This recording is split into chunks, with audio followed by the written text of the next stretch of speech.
नमो भगवते तस्मै कृष्णाय अद्भुत कर्मणे रूप नाम विभेदेन जगत क्रीडति यो यतः। पुष्टि मार्ग वैदिक संप्रदाय है और पूर्ण रूप से वेद की मर्यादाओं का पालन करने की आज्ञा श्री महाप्रभु जी ने की है। आचार विचार केवल वैष्णवों के लिए नहीं है, लेकिन वैदिक परंपरा का अनुसरण करने वाले सभी हिंदू मात्र को आचार विचार का परिपालन करना चाहिए। मनुस्मृति, धर्म सिंधु, निर्णय सिंधु आदि में जो हमारे आचार विचार पालने की बात बताई है, ये सभी वैज्ञानिक बातें हैं। आचार प्रभो धर्म, इसलिए आचार विचार का परिपालन सभी को करना चाहिए, क्योंकि यतो धर्म ततो जय। जिस व्यक्ति के घर में धर्म का आचरण होता है वह हर प्रकार से सुखी होता है और सदा उसकी जय होती है। जिसके घर में धर्म का पालन होता है, प्रभु भी उसके घर में नित्य विराजमान होते हैं। इसलिए सूतक, पिंडरू यानी जनना शौच, रजस्वला धर्म, ग्रहण आदि के सभी आशौचों का पालन हम सभी को करना चाहिए। ग्रस्तोदित खग्रास चंद्र ग्रहण दिखाई देने वाला है, इसका आचरण भी हमें थोड़ा समझना चाहिए। यह चंद्र ग्रहण एशिया, ऑस्ट्रेलिया, पैसिफिक और अमेरिका में दिखाई देगा और हमारे भारत में चंद्रोदय ग्रस्त के साथ में होगा, इसलिए यह ग्रस्तोदित चंद्र ग्रहण है। चंद्र का उदय होने के थोड़े मिनटों के पश्चात ग्रहण का मोक्ष होगा, क्योंकि ग्रसित चंद्र उदय होगा, इसलिए पूर्ण रूप से यह ग्रहण हमें पालना होगा। पूर्व की जो तैयारियां हैं वह इसके पहले जो सूर्य ग्रहण के समय पे हमने जो बताई थी उसी प्रकार से हमें करने चाहिए। ग्रहण निवृत्ति के बाद पहनने के कोरे वस्त्र, रेशमी वस्त्र, जनोई कंठी आदि सभी चीजों की हमें तैयारी रखनी चाहिए। ग्रहण में सारे मिट्टी के पात्र अपवित्र हो जाते हैं, इसलिए ग्रहण मोक्ष में ठाकुर जी की झारी भरने के लिए नई मथनी भी हमें तैयार रखनी चाहिए। पहले से दर्भ आदि तैयार रखने चाहिए। रसोई आदि में से सारे जो उपयोग में लिए हुए घी तेल आदि है सभी निकाल देने चाहिए। पूर्ण रूप से सारे पात्र मांझ करके सब चीज कोरी रखनी चाहिए हमें। तो अगले सूर्य ग्रहण में जिस प्रकार से हमने बतलाया था उसी प्रकार से पूर्व में सारी तैयारियां वैष्णव को कर लेनी चाहिए। इसलिए भोजन आदि सोमवार को रात्रि को 12-20 तक सभी ले सकेंगे, लेकिन बालक, वृद्ध, गर्भवती स्त्रियां, रोगी और अशक्त व्यक्ति मंगलवार प्रातः 9:30 बजे तक भोजन ले सकेंगे और अन्य लोग मंगलवार प्रातःकाल 9:30 बजे तक फलाहार, दुग्धपान या जलपान कर सकेंगे। बीमार बालक, वृद्ध, गर्भवती महिला ग्रहण लगने के आधे घंटे पहले तक जलपान आदि कर सकते हैं। ठाकुर जी का जो सेवा क्रम है वह मंगलवार को प्रातःकाल बेगे ही हमें पहुंच लेना चाहिए। ठाकुर जी के भोग आरती पर्यंत की सेवा हम सभी को पहुंच लेनी चाहिए और ग्रहण लगने के थोड़े समय पहले ठाकुर जी के पास से झारी बंटा आदि हमें सरा लेना चाहिए और सूखे मेवा का डबरा ठाकुर जी के सन्मुख धरना चाहिए।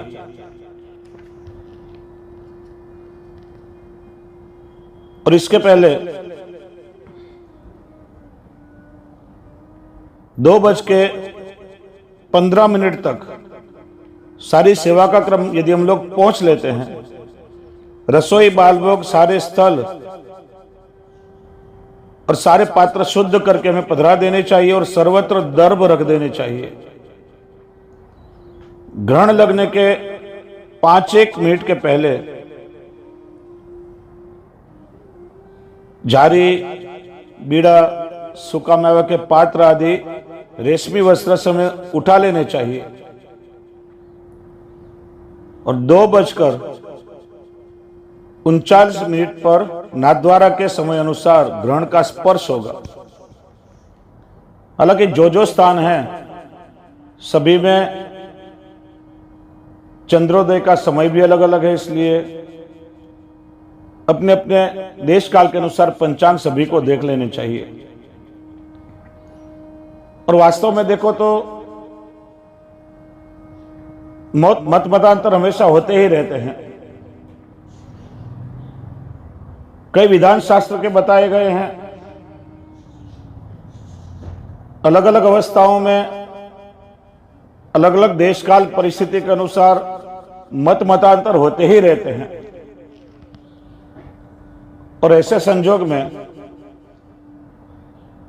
सभी को आवश्यक है कि मैं नाथद्वारा की टिप्पणी को मानना चाहिए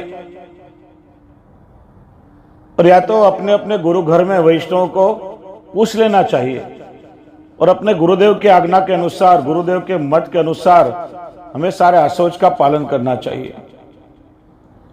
तो नाथद्वारा की टिप्पणी के अनुसार ग्रहण का स्पर्श मध्याह्न 2:39 पर होगा। ग्रहण का मध्य 4:30 पर होगा। तो मध्य के समय मूंग और भात की जो खिचड़ी होती है कच्ची, उसका डबरा और कांसे के पात्र में घृत भर करके ठाकुर जी के सन्मुख दान का संकल्प करना चाहिए। प्रत्यक्ष या निष्क्रिय गौदान का संकल्प भी किया जाता है। ग्रहण का मोक्ष 6:20 पर होगा। कुल मिलाकर 3 घंटे 41 मिनट का ग्रहण का पर्व काल है। पर जब ग्रहण का मोक्ष हो जाए तो 5 मिनट ठहर करके हमें स्नानादि करके शुद्ध होकर के जनोई कंठी बदल के नवीन पात्र में जल आदि भर के नवीन जल से ठाकुर जी की जारी भरनी है। उसके बाद रेशमी वस्त्र से ठाकुर जी को स्नान चौकी पर पधरा करके ठाकुर जी को स्नान कराना है और उसके बाद ठाकुर जी को परिश्रम भोग धरा जाएगा और वह परिश्रम भोग गौग्रास में चला जाएगा। जहां तक शयन भोग की सामग्री हो वहां तक ठाकुर जी के सन्मुख परिश्रम भोग रहेगा और परिश्रम भोग सरा करके आचमन आदि करा करके फिर से शयन भोग की जारी भर के और ठाकुर जी को शयन भोग की सामग्री धरी जाएगी और उसके बाद शयन आरती अनुसर करके यथाशक्ति ब्राह्मण भोजन करा करके और हम सभी महाप्रसाद ले सकेंगे। यद्यपि ग्रहण का स्पर्श दिन में है, लेकिन ग्रहण का जो मोक्ष है वो चंद्रोदय के बाद में होगा, इसलिए पूर्ण रूप से इस ग्रहण को हमें मानना चाहिए। अब देखिए, बहुत से लोग जिनके यहां एक समय की सेवा होती है, उन्हें कभी कभी कई अवसर पर बड़ी कठिनाइयां होती हैं। जैसे दशहरा के दिन जवारा सायंकाल भोग में धरा जाता है। कई बार सायंकाल में बदरा होते हैं तो पवित्रा सुबह श्रृंगार या ग्वाल में धराया जाता है। राखी के उत्सव में भी सायंकाल भद्रा होते हैं तो प्रातः काल ग्वाल या श्रृंगार में ठाकुर जी को राखी धराई जाती है। और ऐसे ग्रहण आदि अवसर पर लोगों को बड़ी द्विधा होती है कि हमारे यहाँ एक समय की सेवा है तो हमें क्या करना चाहिए। तो वैष्णव को ध्यान रखना चाहिए कि ऐसे अवस्था में ठाकुर जी को उस दिन अनवसर में पधरा करके रखना चाहिए, क्योंकि ठाकुर जी को जवारा तो सायंकाल ही धरा जाएगा। सुबह भद्रा होगी तो ठाकुर जी को पवित्रा या राखी शाम को ही धराई जाएगी। तो इसी अवस्था में ठाकुर जी को उस दिन अनवसर में पधराना चाहिए और सेवा का क्रम पहुंच करके उत्सव भोग धर के ठाकुर जी को पोढ़ाना चाहिए। इसी तरह से ग्रहण में ठाकुर जी कभी पोढ़े नहीं रहते हैं और नई ठाकुर जी को किसी भी प्रकार का भोग ग्रहण में आता है, क्योंकि हमारे यहां बाल भाव का प्रकार है। श्री नंदराय जी और यशोदा जी ठाकुर जी को ग्रहण में पोढ़ने नहीं देते। वैसे तो प्रभु सर्वसमर्थ है, प्रभु को कोई भी आशौच नहीं लगता, लेकिन बाल भाव की सेवा है, इसलिए विचार हमें करना चाहिए और सभी लोग समझे। इसलिए कहता हूं कि ग्रहण में अमुक वस्तुओं को करना वर्जित बताया है और उसके दोष भी बताए हैं। ग्रहण काले शयने कृते रोगः मूत्रे दारिद्र्यम पुरीशे कृमि मैथुने ग्राम शुकर अभ्यंगे कुष्ठी और भोजने नरकः।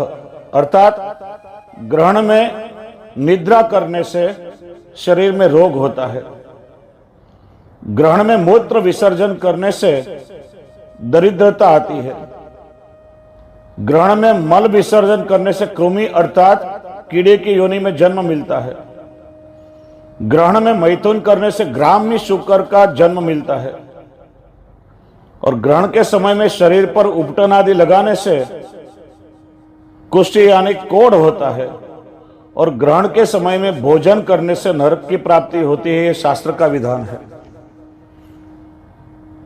यह सभी लोगों के लिए है, लेकिन प्रभु स्वयं धर्मी स्वरूप है, इसलिए स्वयं भी धर्म का आचरण करते हैं। इसलिए ग्रहण में ठाकुर जी को पोढ़ाने का दुराग्रह वैष्णव को नहीं रखना चाहिए। ठाकुर जी को अनुसर में पधराया जाता है और ग्रहण लगने से पूर्व सब झाड़ी बंटा आदि पूरा सरा लिया जाता है और ग्रहण के समय में ठाकुर जी को दर्शन खोल के और प्रभु के सन्मुख मान के पद गाए जाते हैं और वैष्णव को ग्रहण के समय में जप पाठ करना चाहिए। पुरुषोत्तम सहस्रनाम का पाठ होता है, नारायण कवच का पाठ होता है, निरंतर वैष्णव अष्टाक्षर महामंत्र का जप भी कर सकते हैं। ग्रहण के समय में गौमुखी का उपयोग नहीं होता है, इसलिए केवल माला या तो करमाला के द्वारा हम अष्टाक्षर का जप कर सकते हैं, अथवा तो गोपाल मंत्र, ऋषि मंत्र आदि कोई भी मंत्र से यदि आप दीक्षित हो तो उस दीक्षा मंत्र का भी जप करना बड़ा उत्तम होता है, क्योंकि शास्त्र का विधान है कि ग्रहण के समय में जो जप हम करते हैं उसका अनेक गुना फल हमें प्राप्त होता है। इसलिए ग्रहण के समय में यहां वहां घूमना डोलना नहीं चाहिए, ग्रहण को देखना भी नहीं चाहिए अपनी आंखों से।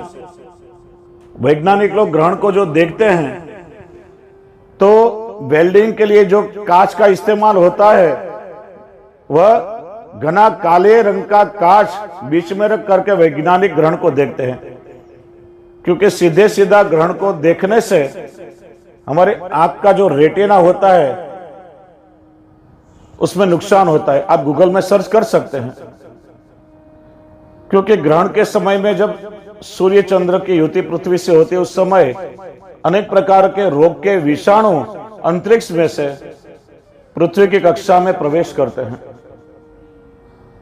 और ऐसे समय में बड़ी हानि होती है। अनेक प्रकार के रोग के विषाणु प्रवेश करने से अनेक प्रकार के रोग भी पनपते हैं और शरीर को नुकसान होता है। इसलिए ग्रहण में यहाँ वहां डोलना नहीं चाहिए, ग्रहण को देखना नहीं चाहिए। विशेष करके गर्भवती स्त्रियों को ग्रहण में बाहर घूमना नहीं चाहिए।